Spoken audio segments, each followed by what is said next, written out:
Turning your Bibles to Luke chapter 10, and we're going to continue our series that we've been in, the Content Life.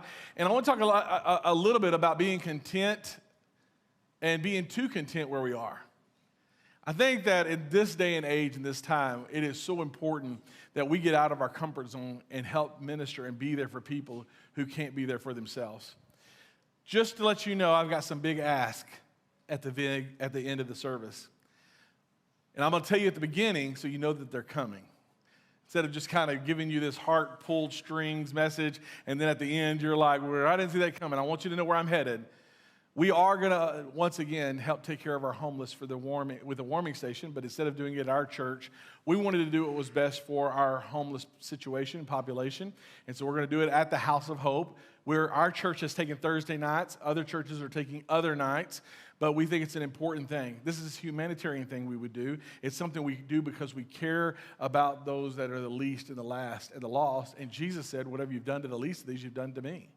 And so we care about them. And so we want to make sure that there's a warm place for them to go. I was at City Council this past week. I think one of the questions that came up from people in town is they don't want this to turn our town into a place where all these homeless people show up to. And I was like, well, with that attitude. But anyway, I will tell you this. There is places in Branson, like Jesus was homeless, that do a much better job of taking care of homeless than even we do. But how can we let our citizens who can't stay on their own feet stay out in the cold when it's below freezing? And we won't do it, and we shouldn't do it. And I think it would be a sin and a crime for us to allow it to go on and not do something about it. Second of all, last year, for everybody who participated, will tell you that the people that we had were people trying to get on their feet. They weren't people who were trying to milk the system. In fact, one had just got a job at Pace and was working there while just trying to get on his feet to get an apartment. And another couple were living out of their truck. He actually had just got a job through Wabash through some help of the resources at House of Hope. These are people that are trying to do better. They're just not on their feet yet. They don't have family around here. In fact, one of them, their house burnt down. They had no insurance. They had nothing, so they moved to the area, and they just started there. And so we want to be people that care about those that are less than us. Second thing I'm going to ask you is we are getting ready to start the process. In fact, we've already started the process behind the scenes, but we're publicly start the process of a Celebrate Recovery. We think that there is nothing like the drug problem in Harrison, Arkansas. If you are around here and you don't realize that there's a drug problem, you're not paying attention. In fact, if I was to ask everybody to stand up that either has a family member or a friend or someone they know that's close to them that has been involved with drugs, I think almost everybody in here would stand up, if not everybody, because it's so tied to our community right now. Meth is at an all-time high. And so we're going to be partnering with the Celebrate Recovery team, and we're looking at even doing Living Free. These things are just in the process, but what they've asked us to do first is, first of all, bathe it in prayer. So we're starting to bathe it in prayer. We're asking you to pray with us. And as you're praying, one of the things I'm going to ask for you is I would like to know, would you like to be a part of this? They said on the minimum side, we need at least a team of 8. On the small side, they'd like us to have a bigger team, but 4 men and 4 women to lead 2 different groups for women and men. And so we're starting to do that. So as we're praying, I've actually been talking to a few people about leading it up, the whole program, but I'm needing volunteers. I'm needing people who will step up and say, I am concerned about this. This is something I've been praying about for our church. I'm so glad we're doing it. Can I help? If that's you, come talk to me after service, and we want to help get you on the list of people that'll be trained. It's going to take a little while. This is not something that's going to happen overnight, something we're going to have to train over an amount of time. We are very blessed. The pastor over at the First United Methodist Church happens to be the state representative for Celebrate Recovery, and he's going to come and do all of our training. And so you can't beat that. He's got, someone that close to be able to tap into. And so anyway, I'm putting this out there because I want you to know where we're headed. We can't be content in our life and just go through the motions and sit in a pew and do nothing. In fact, how selfish of us to be so blessed and be able to come and worship with such amazing people and see all the things that we see and have all the things that our church has and sit back and watch people and do nothing about it. And so we want to definitely be a part of this solution and not just sit back and do nothing. Listen, doing nothing is not an answer. And in fact, there's 2 sins, as you know, the sin of omission, the sin of commission. One says that I know what to do and I don't do it. And one says, as I know I shouldn't do it, I do it anyway. One's a deliberate breaking of the law, and one is just the sin of complacency, doing nothing at all when you know you should be doing something and act. And so I feel like God has mandated us that every soul matters, and every soul does matter to God, and so it should matter to us. So there it is. So in adding to that, in Luke chapter 10, this is a message I actually talked to our staff about probably sometime last year we talked about it. And I want to talk about just getting messy for a little bit. Let's just talk about getting messy as a people and what it means to do so. One day when Jesus was having a debate with a lawyer, there was about 3 or 4 dozen people around, and they were debating back and forth over the law. And in verse 25, he says, one day an expert of religious law, a lawyer, stood up to the test Jesus by asking him the question, "Teacher, what should I do to inherit eternal life?" I think something that we'd all want to know. And Jesus replied, "What does the law of Moses say? How do you read it?" And so he's in the middle of this debate discussion. Jesus asked him, what do the scriptures say about it? What does the Bible say about it? And the lawyer quotes back the appropriate scriptures along with his debate. And he says in verse 25, he says, "The man answered, 'You must love the Lord your God with all your heart, all your soul, all your strength, all your mind, and love your neighbor as yourself.'" And Jesus says, right. Right? Jesus said, "You do this and you will live." He looks at him and says, "Man, you've got it. You're right on point. This is it. You've got it. Excellent point. Now go do that." And being the lawyer that he is, and being human as many of us are, he begins to go on, and he says, the man wanted to justify his actions, so he asked Jesus, "And who is my neighbor?" Jesus turning and walking, he says, basically this, he says, "Who is this neighbor that I'm supposed to love?" Because, and y'all have heard me say this before, so many times we think there's got to be loopholes. Surely I don't have to love everybody. I mean, surely I don't have to love everybody. There are some people that have treated me like trash. There's people that have demeaned me. Surely there's somebody that I do not have to love. And so the lawyer asked the question because he was thinking how to get out of the situation. And in verse 30, he says, Jesus replied with a story. Because Jesus was famous for this. And I never quite understood this. Why does Jesus always do this? You ask him a question and he tells you a story and you're like, where are you going with this?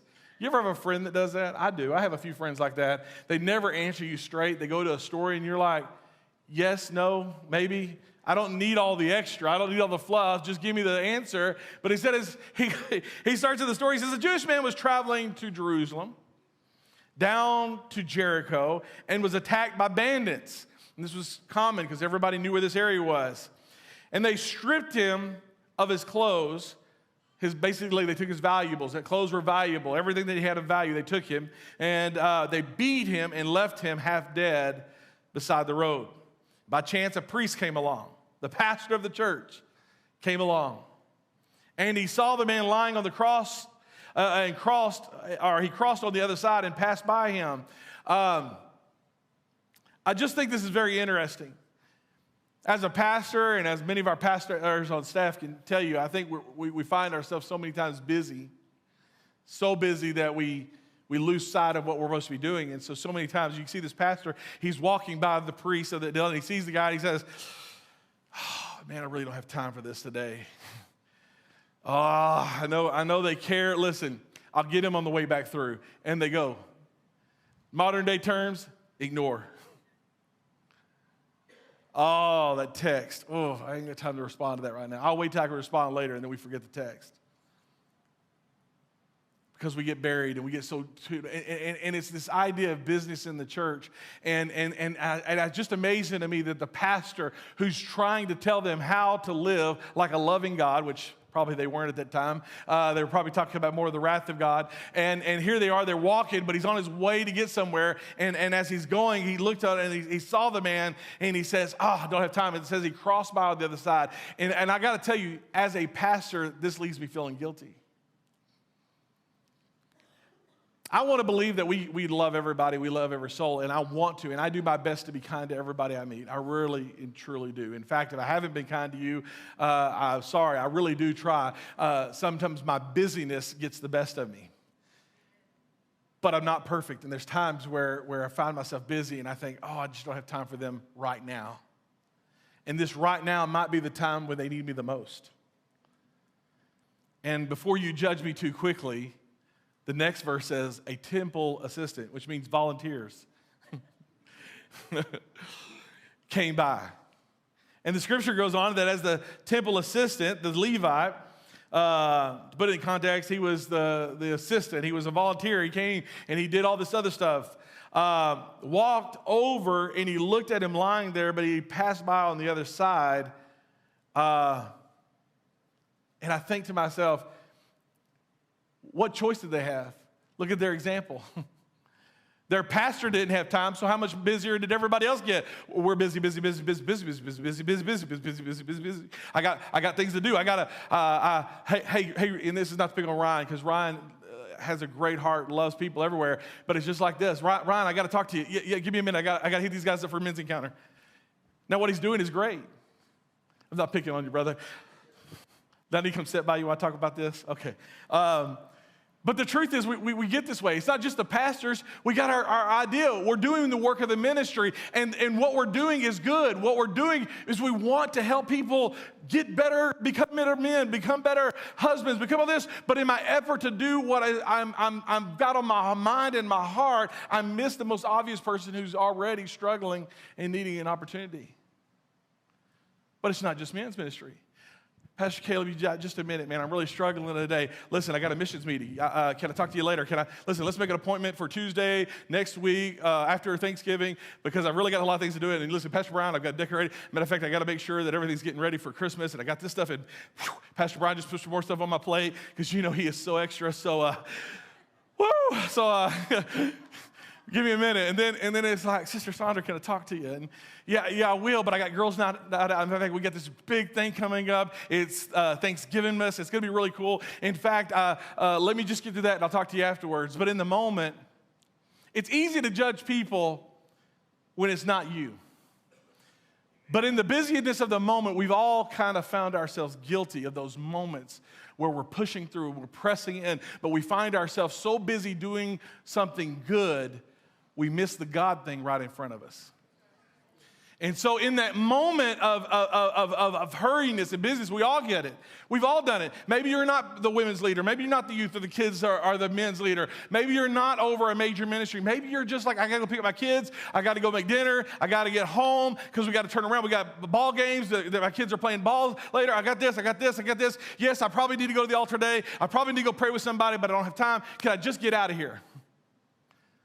In fact, we'll blow it up even more. Sometimes we get so busy, we think, I don't even have time to make it to church today. I'll catch the live stream later. This is not to any of y'all watching right now. We know that y'all are all legit sick. But we have these moments where we just get so busy. We get so frustrated that we just find ourselves not making the moment for the person who needs us the most. And so you see the priest or the pastor, you see the Levite, the temple assistant, you see all these people going through and they get busy and we're like, how can you miss that moment? But I look out there and every week it seems like this is what we do. We're consumed with busyness instead of ministry. Everything we're doing is good. If you were to tell everybody you're doing, they'd say, wow, you're a good person. You have a good heart. Man, you're so great. But the reality is we find ourselves missing the moments that God is pointing over here saying, here.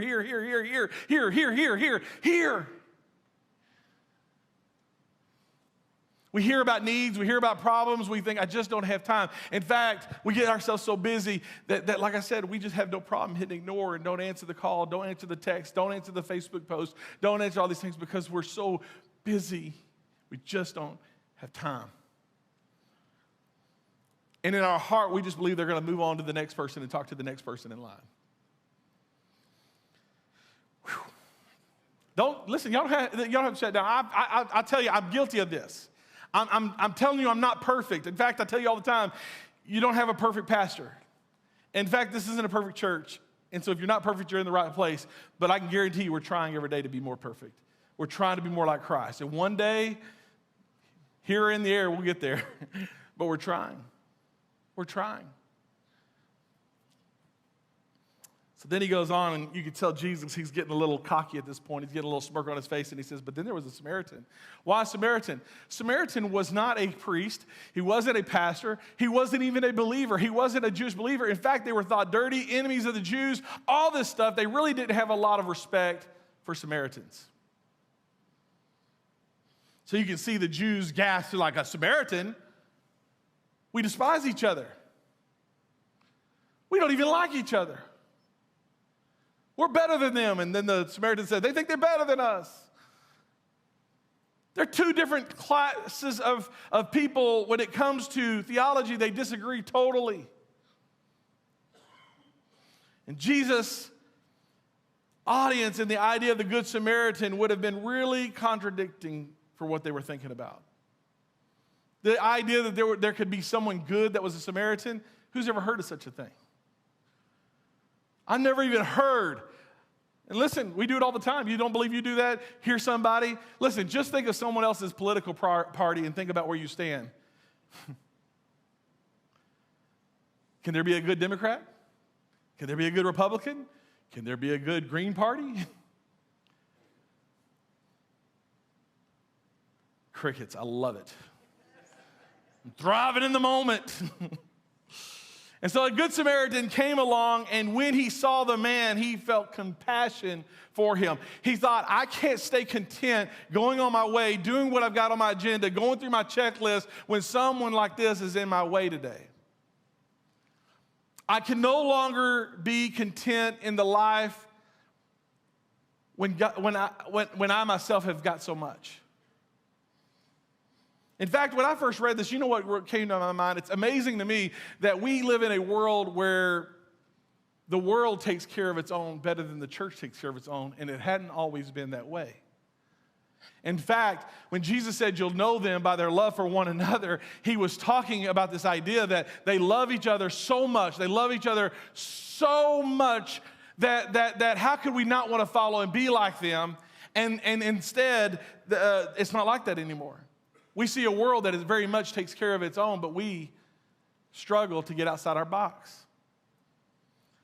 There's a lot of great organizations out there, so I'm not going to mention any because I'm not here to tear down an organization. I'm glad for the work that they do, but we as the church should be doing more. So going over to him, the Samaritan soothed his wounds with olive oil and wine to promote healing and prevent infection, and bandaged them. And he put the man up on his donkey and took him to an inn where he took care of him. The next day, he handed the innkeeper 2 silver coins. This is an amount that would take probably about two months' worth of at the end, and it might indicate the condition of how bad he was. And then he tells him in the last part of verse 35, telling him, take care of this man. If the bill runs higher than this, I'll pay you the next time I'm here. Now, which of these 3, Jesus comes back in the conversation, was a neighbor to the man who was attacked by the bandits?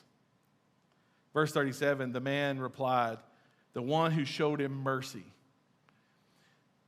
Jesus' response implies that all people are to be treated as our neighbors with mercy and compassion. Everybody. He goes on in verse 37, he says, then Jesus said, yes, now you go do the same. This is exactly right. So Jesus comes into the situation. He says, you're exactly right. This is what it's all about. Anybody that's hurting, anybody that's in pain, you must show them as your neighbor. You must show them love. Take care of them. Now go do the same. And church, why is it any different for us today?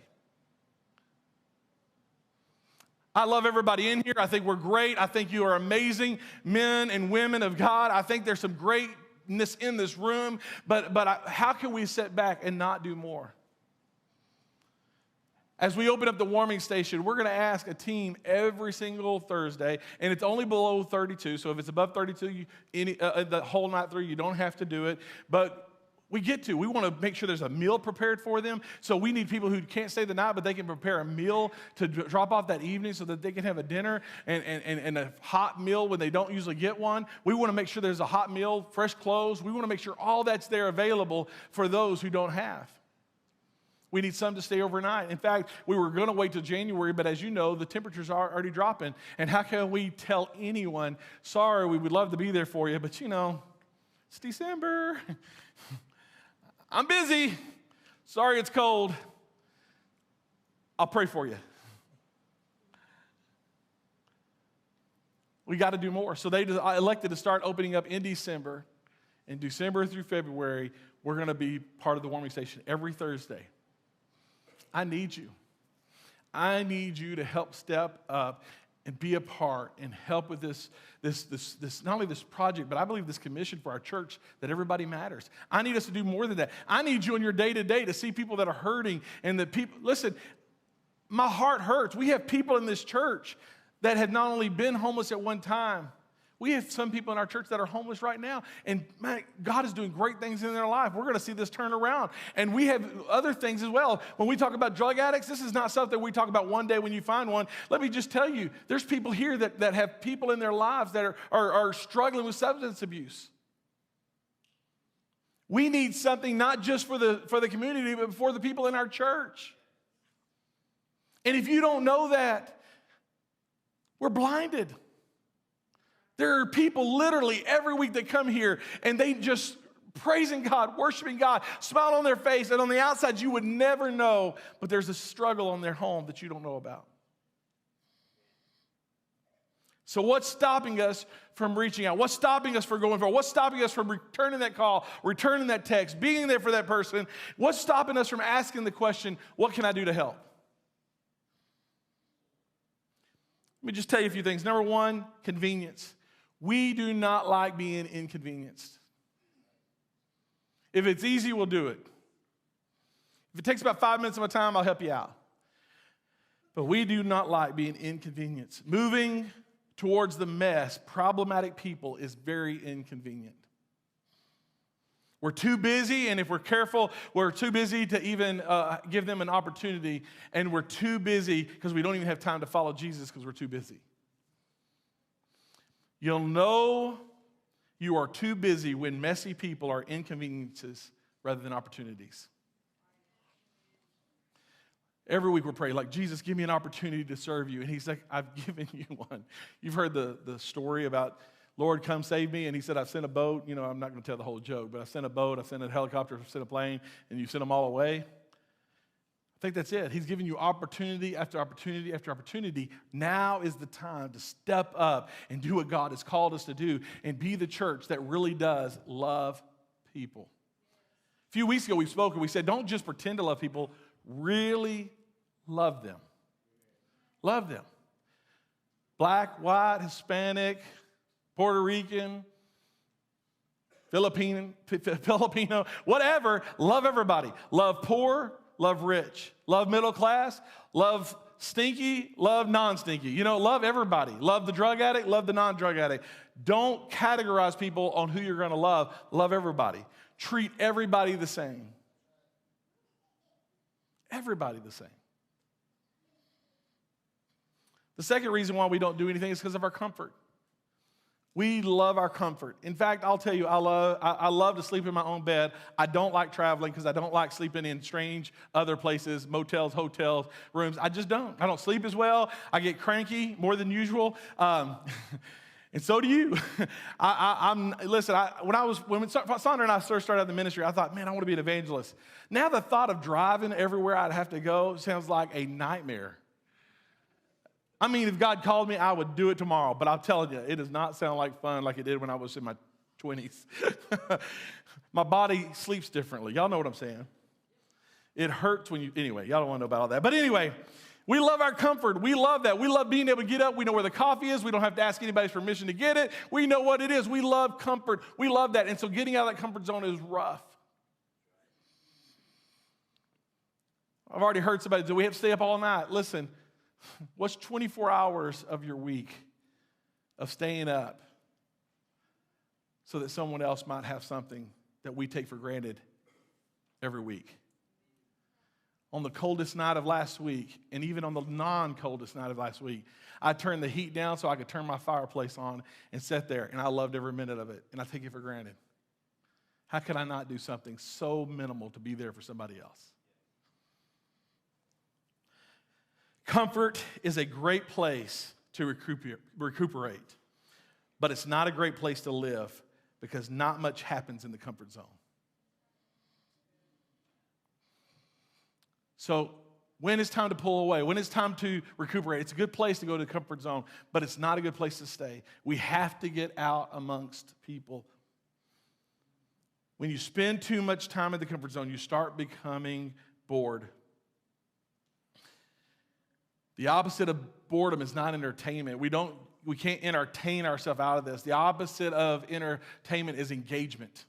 We have to get engaged in the ministry. We have to be doing the work that God has called us to do. So what does that mean? If you're bored with Christianity, coming to service isn't going to fix it and listening to Caleb sing and the worship team. What's going to fix it is getting engaged in people's life and beginning to work, get messy, get dirty, and really get into the grime of it all. Listen, I'm so thankful. Tomorrow, we're going to have a lot of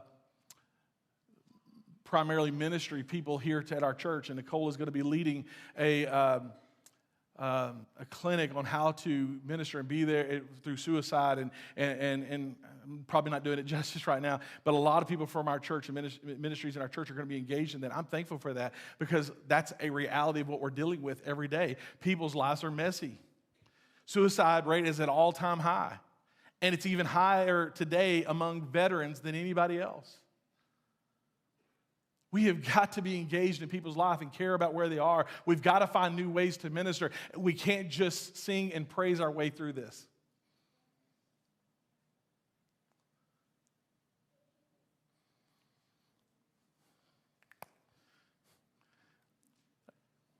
An old catchphrase, well, never mind.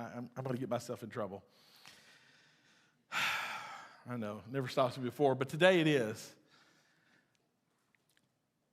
Just remember, you'll never meet the best version of yourself in your comfort zone. The best version of yourself is when you have pressed through the crowd to get to people that nobody else wants to get to. When you do something far beyond exceeding what you would do in your comfort zone, that's when you meet the best version of yourself. The next reason, really the last reason why we don't like to do this is because we like control. We like control. We don't like to give up control. We like controlling the situation. And when you deal with messy people, let me tell you, you never feel more out of control than when you're with messy people. People who are messy, their lives are chaotic, crazy, and you only get to dip your toe in the moment of what they're dealing with every day of their life. But God has called us as a church body to stand up and be there in the middle of some very difficult situations through people's lives.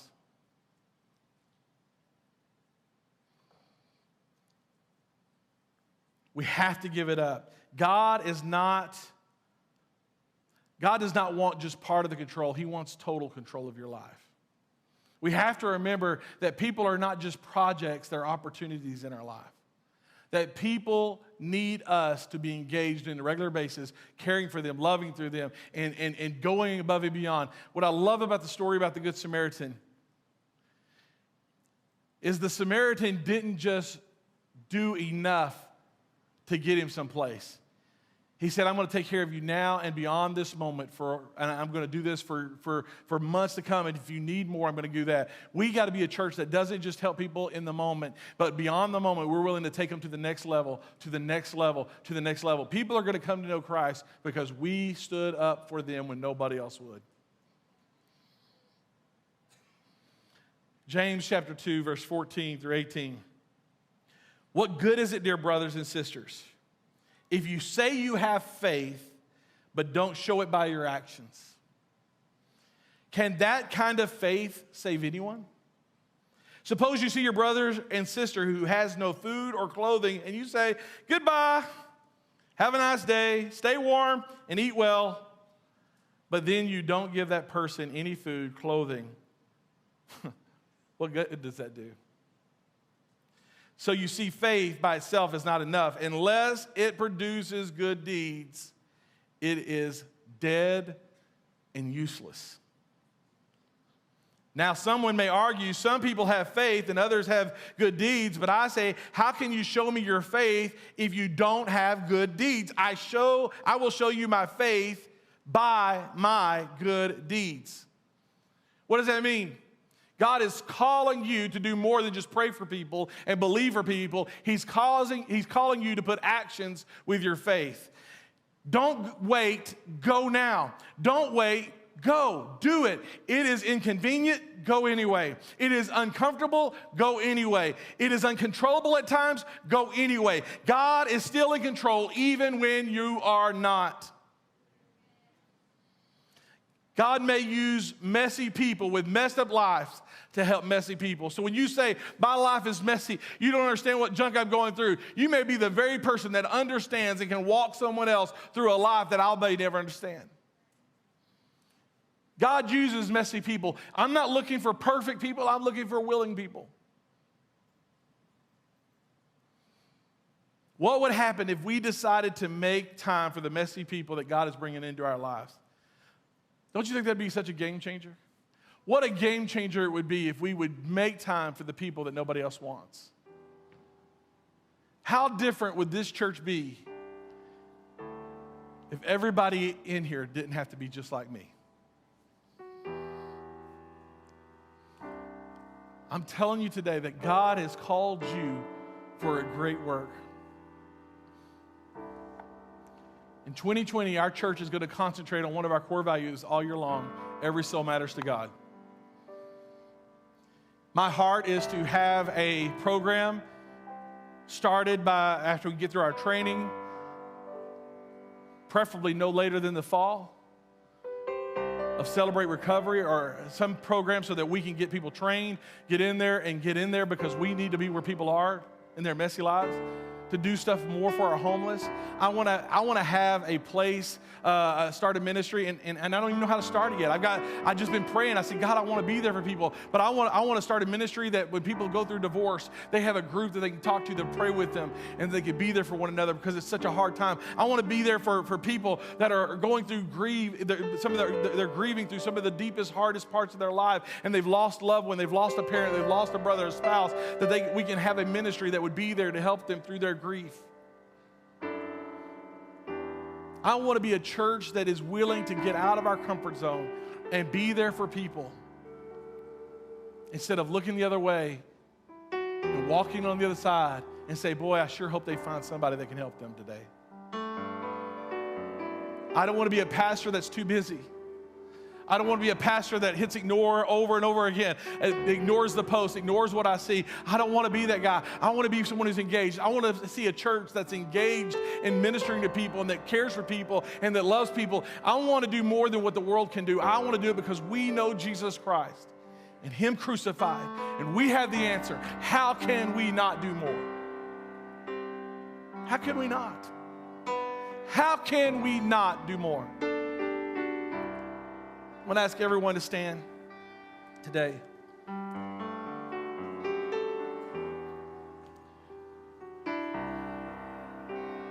Today's message is not about salvation, though if you do not know Jesus Christ as your Savior, you need to find Him today. It's the greatest thing that we've ever found. Today's message, though, is about action. It's about faith without works is dead. It's about not telling people we love them, it's showing them. It's amazing that we'll go to mission fields and we're excited about that because we can go over there for a time and we can help build a church, we can help give food, we can help do great things for people in other countries that have less than we do. But here in our own church, we look the other way. You've also got another great opportunity. Starting today, we have put out our angel tree. It's an opportunity to help with presents for families that don't normally get anything. You get to pick up, you get the kid's age, you get to get the kid's gift, you can go out there and buy it, bring it back here, and we will help deliver it. It's through the school system. The last 2 years, we've been blessed to buy every gift for every kid that was put in an angel tree through the Harrison School District. Our church. Not another church, our church did that. You guys put yourself together, so we care about people. We care that they have a Christmas and they shouldn't have to do without. And so you came together and you did for those who couldn't do for themselves. You guys did that. I'm asking you once again to do it again and more. So here's your altar call today. I'm going to pray over you, and I want you to search your heart. And if God has called you to help with the warming station, Larry, I didn't tell you about this, but I'm going to have to divide and conquer some of these things. I'm going to ask you to get over here with Larry. Larry's going to help get names today. Thanks, Larry. Way to volunteer. Larry's our community outreach director. He's going to be perfect for that. I want you to get him. He's going to get your names. We'll work out the days and all that stuff with you. Just tell him you're interested. You don't have to say, I'm going to do it, I'm committing. You want to know more information. See Larry before you leave. If you say, I want to help and celebrate recovery, and I feel like I'd like to be a part of that team and be at the training, I want you to come see me on this side. But I'm going to pray for you, and before you leave, I'm going to ask you to come up here and see one of us.